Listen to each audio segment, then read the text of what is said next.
తిరుమలలో రోడ్డు ప్రమాదం జరిగింది. రెండో ఘాట్ రోడ్లో ఆర్టీసీ బస్సు బైక్ ను ఢీకొట్టింది. అయితే బైక్ ను ఢీకొట్టిన ఆర్టీసీ బస్సు నేపథ్యంలో స్పాట్లోనే ఇద్దరు మృతి చెందారు. చక్రాల కింద ఆ బైకర్లు ఇద్దరు నలిగిపోయారు. బస్సు డ్రైవర్ నిర్లక్ష్యం వల్లే ఈ ప్రమాదం జరిగిందంటున్నారు పోలీసులు. ఘటనపై ప్రస్తుతం పోలీసులు దర్యాప్తు చేస్తున్నారు.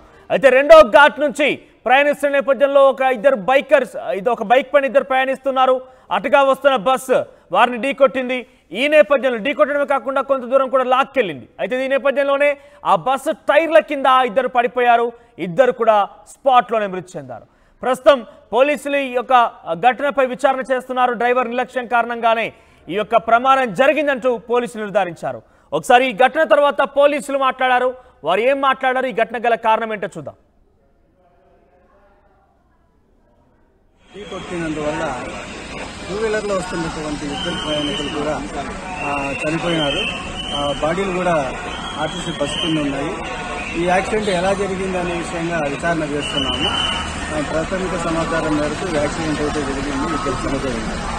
ఇక్కడ ఏ ఊరు వాళ్ళు వివరాలు ఇంకా తెలియలేదు. వాళ్ళ గురించి విచారణ చేసిన తర్వాత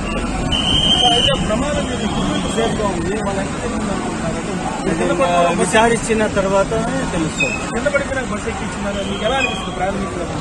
అది అంత తొందరగా మనం డిసైడ్ చేయలేము.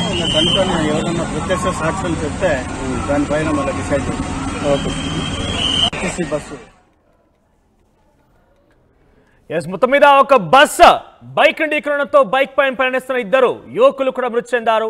వారికి సంబంధించి పూర్తి స్థాయి వివరాలు తెలియాల్సినట్టుగా పోలీసులు చెప్తున్నారు. ప్రస్తుతానికైతే బస్సు డ్రైవర్ నిర్లక్ష్యమే కారణంగా ఈ యొక్క ఘటన జరిగిందంటూ కూడా పోలీసులు నిర్ధారించారు. మా ప్రతినిధి లోకేష్ జాయిన్ అవుతున్నారు. లోకేష్, అసలు ఏం జరిగింది? ఆ బస్సు ఆ బైక్ ని ఢీకొనడం సమయంలో ఏం జరిగింది? అసలు బస్సు ఎట్లా ఢీకొనింది? ఆ వివరాలు ఏంటి? ఆ చనిపోయిన వారి వివరాలు ఏం తెలుస్తున్నాయి? ఎక్కడి నుంచి వచ్చారు వారు? మనోజ్, ఏదైతే తిరుమల శ్రీవారి దర్శనార్థం తిరుమలకు చేరుకున్నటువంటి క్రమంలో ఇద్దరు పూర్తిగా తిరుగులాని లోకాలకు చేరుకోవాల్సినటువంటి పరిస్థితి దాపరించింది. తిరుమల శ్రీవారి దర్శనార్థం అయితే ఏదైతే తిరుమల వెళ్ళేటువంటి రెండవ ఘాట్ రోడ్ లో అలిపిరి దాటుకొని ఇంకా తిరుమలకి వెళ్ళేటువంటి ఘాట్ సెక్షన్ లో చివరి మలుపు వద్ద కేవలం 500 మీటర్లు ఉంటే ఇంకా తిరుమల చేరుకునేటువంటి పరిస్థితుల్లో ఇద్దరు బైక్ లో ద్విచక్ర వాహనదారులు ఇద్దరు కూడా ఆర్టీసీ సంబంధించినటువంటి ఏసీ బస్సు కింద చక్రాల కింద పడి మృత్యువాత స్పాట్ లోనే చనిపోయినటువంటి పరిస్థితి ఏర్పడింది. అయితే చివరి మలుపు వద్ద క్రాస్ ఉండటము, ఆ మలుపులో ఈ బైకరు బస్సు తిరిగేటువంటి క్రమంలోనే అక్కడ వెళ్ళినట్లుగా కూడా తెలుస్తుంది. బస్సు డ్రైవర్ కూడా ఆ బైక్ ను గమనించకపోవడంతో ఒకసారిగా బైక్ ను ఢీకొనడం జరిగింది. ఢీకొన్నటువంటి బైక్ పైన ఒక యువకుడు ఒక యువతి ఉన్నట్లుగా కూడా ప్రాథమికంగా మనకు అందుతున్నటువంటి సమాచారం. ఆ ఇద్దరు ఒక్కసారిగా కూడా బైక్ లెఫ్ట్ సైడ్ కి వెళ్ళిపోగా రైట్ సైడ్ బస్సు చక్రాల కింద వాళ్ళిద్దరు కూడా నలిగిపోయి కొంత దూరం పాటు బస్సు కింద లాక్కొని వెళ్ళినటువంటి పరిస్థితి ఉంది. అయితే ఆ యువకుడు మొదట ఏదైతే డ్రైవింగ్ చేస్తున్నటువంటి యువకుడు హెల్మెట్ కూడా ధరించి ఉన్నాడు. ఆ హెల్మెట్ సైతము బస్సుకి ద్విచక్ర వాహనానికి చాలా దూరంలో పడిపోయినటువంటి పరిస్థితి. సో వీళ్ళిద్దరూ కూడా ఆ బస్సు చక్రాల కింద నలిగి అతి తీవ్రమైనటువంటి బాధతో మృత్యుని ఆశ్రయించినటువంటి పరిస్థితి ఉంది. ఈ నేపథ్యంలోనే ఇప్పటికే పోలీసులు కావచ్చు, అదేవిధంగా విజిలెన్స్ అధికారులు ఆ ప్రమాద ఘటనా స్థలానికి చేరుకోవడం జరిగింది. ఘాట్ రోడ్ లో ట్రాఫిక్ కూడా అంతరాయం ఏర్పడుతుంది. సమాచారం తెలిసిందా? ఎక్కడి నుంచి వచ్చారు? ప్రస్తుతం అయితే మాత్రం ఇంకా మృతదేహాలు బస్సు కిందే ఉన్నాయి.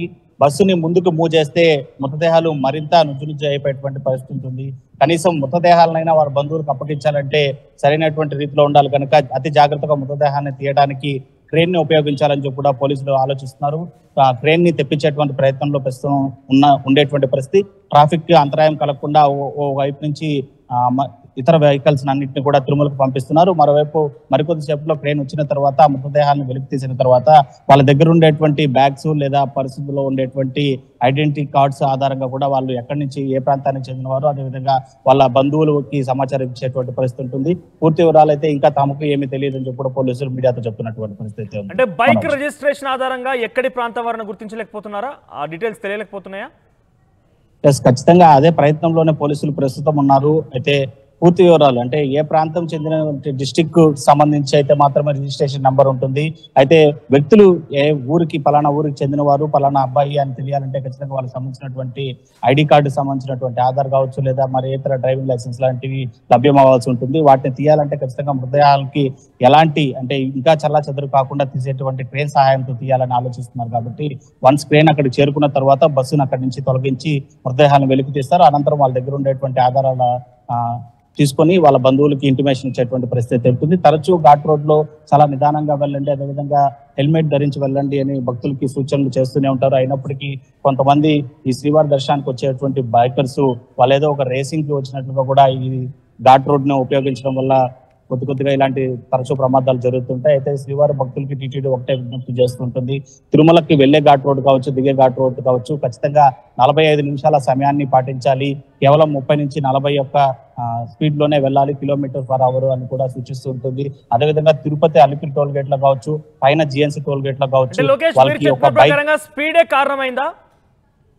ఖచ్చితంగా స్పీడ్ ఒకటి కారణం. అది కాకుండా మలుపులో 2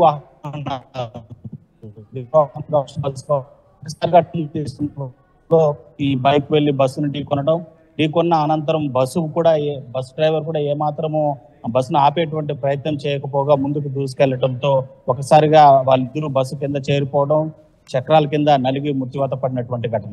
సో ఇందులో బస్ డ్రైవర్ నిర్లక్ష్యం కూడా ఉన్నట్టు పోలీసులు చెప్తున్నారు. ఒక బస్ డ్రైవర్ కూడా ప్రస్తుతం పోలీసులు అదుపులోనే ఉన్నారు. మృతదేహాలకు సంబంధించినటువంటి వివరాలు అయితే మరికొద్దిసేపట్లో తెలిసేటువంటి అవకాశం అయితే కనిపిస్తుంది. రైట్ లోకేష్, సో మొత్తం మీద తిరుమలలో యాక్సిడెంట్ జరిగింది. 2వ ఘాట్ దగ్గర ఈ యాక్సిడెంట్ జరిగి తెలుస్తోంది. ఒక బైకర్ ఆ బైక్ పై ఒక యువతి ఒక యువకుడు ఇద్దరు ఉన్నారు. అయితే వారంతా కూడా చివరిగా ఒక 500 మీటర్లు గనక ప్రయాణించి ఉంటే తిరుమల చేరుకునేవారు. అయితే ఆ మూల మలుపు వద్ద ఓవర్టేక్ స్పీడ్గా వచ్చి బైక్ ఓవర్టేక్ చేయడం ఒక కారణం. అయితే ఆ బస్ డ్రైవర్ కూడా బైక్ని గమనించలేదు, దీంతో ఆయన కూడా కంట్రోల్ చేయలేకపోయాడు. ఆ బస్సు ఏకంగా వారిపై నుంచి ప్రయాణించింది. ఆ బస్సు టైర్ల కింద నలిగిపోయి నుజ్జు అయిపోయారు ఇద్దరు కూడా. సో ప్రస్తుతానికి వారు ఇంకా వివరాలు తెలియరాలేదు. ఆ బస్సుని వెనుకకైనా ముందుకైనా ఏ విధంగా జరిపినా కూడా ఆ శరీరాలు ఇంకా కూడా నుజ్జు అవకాశం ఉన్న నేపథ్యంలో పోలీసులు ఆ బస్సుని ట్రక్ సహాయంతో పైకి లేపి, జేసీబీ ఇతరత్ర సహాయంతో పైకి లేపి పక్కన పెట్టేంత వరకు కూడా ఆ వివరాలు తెలిసే అవకాశం లేదు. ప్రస్తుతానికైతే ఎక్కడి నుంచి వచ్చారు, ఏ రకంగా వచ్చారు వివరాలు తెలియలేదు. ప్రస్తుతానికి ఆ బైక్ పైన ఒక యువతి ఒక యువకుడు ఇద్దరు కూడా ఉన్నారు. ఒకసారి బైక్ విజువల్స్ కూడా చూపించే ప్రయత్నం చేస్తాను. బైక్ చూస్తే కనుక బైక్ పడిపోయింది. ఆ బైక్ పడిపోయిన చోటు నుంచి ఆ యొక్క మృతదేహాలు కొంత ముందుకి లాక్కెళ్ళింది. ఆ బస్ కూడా హెల్మెట్ కూడా పక్కకు పడిపోయి ఉంది. సో ఆ బస్సు తప్పిడం కూడా డెఫినెట్గా కనబడుతోంది. ఇక్కడ ఆ శరీరాల్ని కొంత ముందు వరకు లాక్కెళ్లారు. సో ప్రస్తుతం పోలీసులు అయితే డ్రైవర్ నిర్లక్ష్యం కారణంగానే, బస్సు డ్రైవర్ నిర్లక్ష్యం కారణంగానే ఈ యాక్సిడెంట్ జరిగిందంటూ కూడా నిర్ధారించారు. అదే రకంగా ఓవర్ స్పీడ్ కూడా ఈ బైక్ కూడా ఓవర్ స్పీడ్గా ప్రయాణించినట్టుగా పోలీసులు గుర్తించారు. ఓవర్టేక్ చేస్తున్నారు. టర్నింగ్ పైన ఓవర్టేక్ చేయడం అనేది ఎప్పటికైనా ప్రమాదమే. టర్నింగ్ పైన ఎటువంటి ఇండికేషన్స్ లేకుండా మీరు చూస్తే అదొక స్పోర్ట్స్ బైక్ లాగా కనబడుతోంది. సో ఆ స్పోర్ట్స్ బైక్ స్పీడ్గా వెళ్తూ ఆ టర్నింగ్ పైన ఓవర్టేక్ చేయడంతో బస్ డ్రైవర్ కూడా చూడలేకపోయాడు. నిర్లక్ష్యం కారణంగా ఆ ఇద్దరు కూడా స్పాట్లోనే మృతి చెందారు. ప్రస్తుతానికి వారి వివరాలు ఇంకా తెలియాల్సి లేదు, ఇంకా తెలియరావాల్సి ఉంది. ప్రస్తుతానికైతే ఆ ట్రక్ బస్సుని పూర్తిగా కూడా లిఫ్ట్ చేసి పైకి లేపి పక్కన పెడితేనే వారి యొక్క శరీరాల్ని గుర్తించాల్సిన శరీరాన్ని గుర్తించాల్సినటువంటి అవకాశం ఉంటుంది. లేదనంటే బస్సుని వెనక్కి కానీ ముందుకు కానీ ఎటు జరిపినా కూడా వారి శరీరాలు ఇంకా కూడా నుజ్జుపోయే అవకాశం ఉంటుంది.